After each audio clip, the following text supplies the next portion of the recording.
అందరికీ నమస్కారం అండి. నేను రాజోల్ సిఐ అని మాట్లాడుతున్నాను.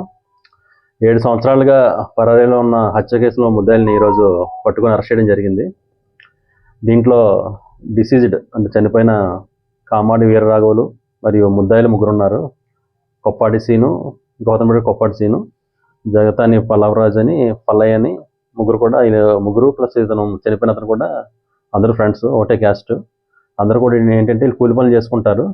అయితే మృతుడు ఏంటంటే ఒంటరికి పని చేస్తాడు. వీళ్ళందరూ కూడా ఇప్పుడు ఈవినింగ్ పూట వైన్ షాప్కి వెళ్ళి తాగుతుంటారు.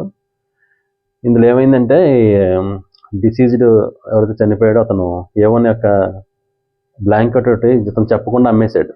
దానిపై చిన్న పెట్టి డిస్ప్యూట్ అది. దాని మీద వీళ్ళు వైన్ షాప్ దగ్గర గొడవ పడడం జరిగింది. ఆ గొడవ కాస్త కొద్దిగా అలా క్రమక్రమంగా పెరిగి ఈ ముగ్గురు కూడా అతన్ని డిసీజ్ని కొట్టడం జరిగింది. తల మీద బీర్ బట్టలతో కొట్టారు. తర్వాత మొహం మీద, ఒండు మీద కూడా విపరీతంగా ఇష్టం వచ్చినట్టు కొట్టడం జరిగింది. తర్వాత రోజు ఏంటంటే అతను ఇంట్లో పడుకొని లేకపోతే హాస్పిటల్ తీసుకురావడం జరిగింది. తర్వాత అతను చనిపోయాడు. ఇది న్యాచురల్ డెత్ అనుకొని మొదట వాళ్ళు క్రిమేషన్ చేశారు. తర్వాత 20 రోజుల తర్వాత వాళ్ళకి డౌట్ వచ్చి మళ్ళీ కంప్లైంట్ ఇస్తే అప్పుడు మళ్ళీ MRO సమక్షంలో బాడీని బయటికి తీసి అది పోస్ట్ మార్టం నిర్వహించడం జరిగింది. అప్పటి నుంచి కూడా ఈ ముద్దాయిలు అందరూ కూడా పరారీలో ఉన్నారు. దీంట్లో A3 ముద్దైనటువంటి పల్లయ్య అనే అతను 2019లో చనిపోయాడు. ఈ A1, A2 ఎవరైతే కొప్పాడి సీను, మరొకతను కొప్పాడి సీను వాళ్ళిద్దరిని కూడా ఈరోజు పట్టుకొని అరెస్ట్ చేయడం జరిగింది. వీళ్ళందరూ కూడా కూలి పనులు చేసుకుంటారు. ఒక స్థిర నివాసం అంటూ వీళ్ళకి లేదు.